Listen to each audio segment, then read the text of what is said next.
Antes de apresentarmos os principais conceitos sobre os fluidos, é necessário entendermos o que é um fluido.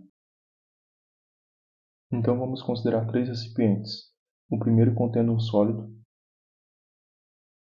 o segundo contendo líquido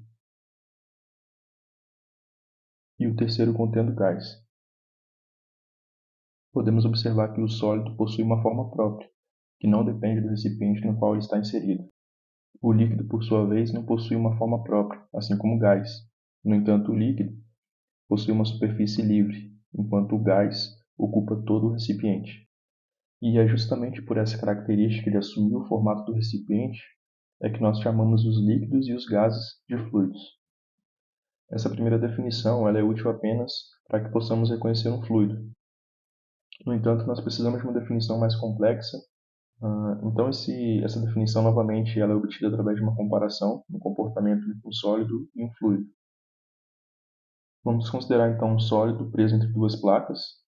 A placa inferior ela é fixa e a placa superior é móvel e é submetida a uma força tangencial constante. Nota-se que o sólido se deforma angularmente até alcançar uma condição de equilíbrio estático. Nessa posição, as tensões internas se equilibram com a força externa. Então agora vamos reproduzir o mesmo experimento utilizando um fluido.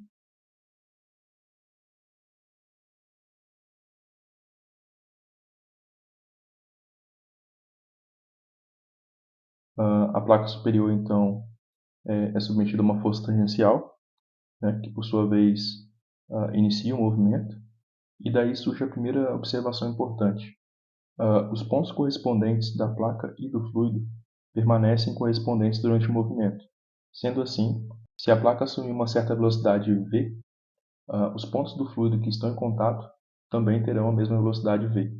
E o mesmo vale para os pontos do fluido que estão em contato com a placa fixa, ou seja, esses pontos permanecerão parados junto com a placa. Esse experimento permite criarmos uma nova distinção entre os sólidos e os fluidos, pois enquanto os sólidos atingem uma condição de equilíbrio estático, os fluidos deformam continuamente. Bom, nós vamos falar agora sobre a lei de Newton da viscosidade, e é importante ressaltar que sempre que estivermos falando dessa lei, é importante relacioná-la com a tensão de cisalhamento. Outro fato notável que pode ser observado a partir do experimento das duas placas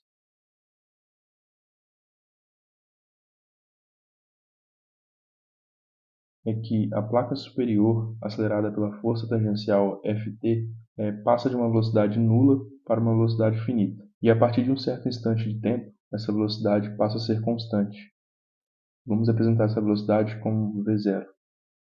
Pela segunda lei de Newton da dinâmica, isso demonstra que, não existindo aceleração, a resultante das forças deverá ser nula, ou seja, deve haver um equilíbrio dinâmico. E, portanto, a força externa aplicada na placa é equilibrada por forças internas do fluido.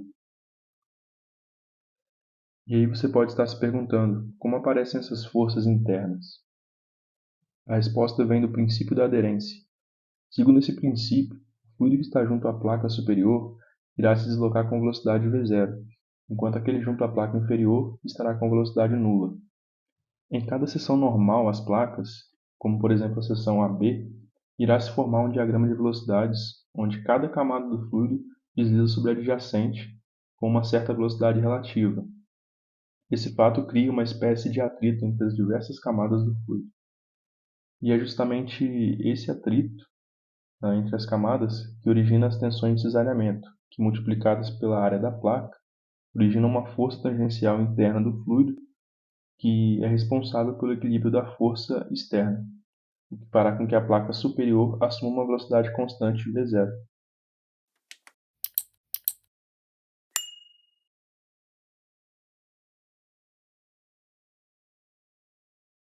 Nessa segunda figura, nós estamos apresentando duas camadas de fluido com velocidades relativas, v1 e v2, onde v1 é maior que v2, e daí é possível perceber o aparecimento de uma tensão cisalhante.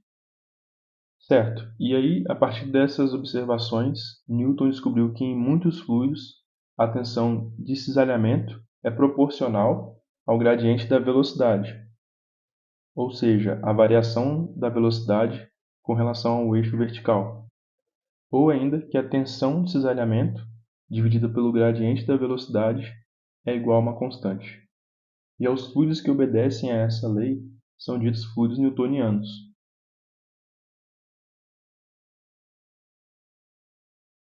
E para finalizar essa aula, nós vimos que Newton descobriu que em muitos fluidos a tensão de cisalhamento é proporcional ao gradiente de velocidade. Então essa proporção ela é completada por uma constante de proporcionalidade.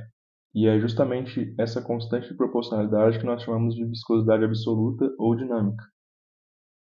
E agora sim nós temos todos os elementos para definir a equação da lei de Newton da viscosidade, que é dada pela tensão de cisalhamento igual a viscosidade absoluta ou dinâmica, que vai ser representada pela letra μ, multiplicado pelo gradiente de velocidade.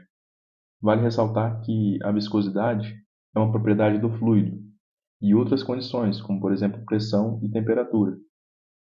De forma simplificada, pode-se dizer que a viscosidade dos fluidos é originada por uma coesão entre as moléculas e pelos choques entre elas. Cabe ainda ressaltar que a viscosidade não é uma propriedade observável no fluido em repouso, por isso que recebe o nome de viscosidade dinâmica. De forma mais prática, viscosidade é a propriedade que indica a maior ou menor dificuldade de o fluido escoar. Como você pode notar, a lei da viscosidade de Newton é definida através do gradiente de velocidade numa forma diferencial. Isso pode tornar, na maioria das vezes, o problema um pouco mais complicado. E a fim de evitar algumas hipóteses ou integrações complicadas, é que nós podemos efetuar uma simplificação. Toda vez que a distância epsilon for pequena, podemos considerar, sem muito erro, que a variação de v com y, ou seja, da velocidade com a distância vertical, seja linear. Então, representando novamente o experimento de duas placas, nós vamos representar aqui a velocidade v0 na placa móvel.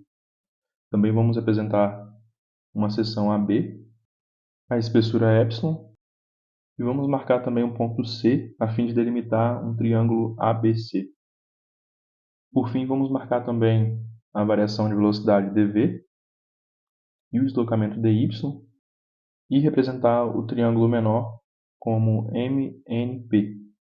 E de uma maneira muito simples, nós podemos utilizar a semelhança de triângulos e obter uma expressão para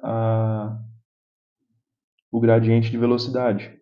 Então, base do triângulo maior, igual a V0, sobre a distância do triângulo maior, epsilon, é igual a dv, que é a velocidade do triângulo menor, sobre a distância do triângulo menor.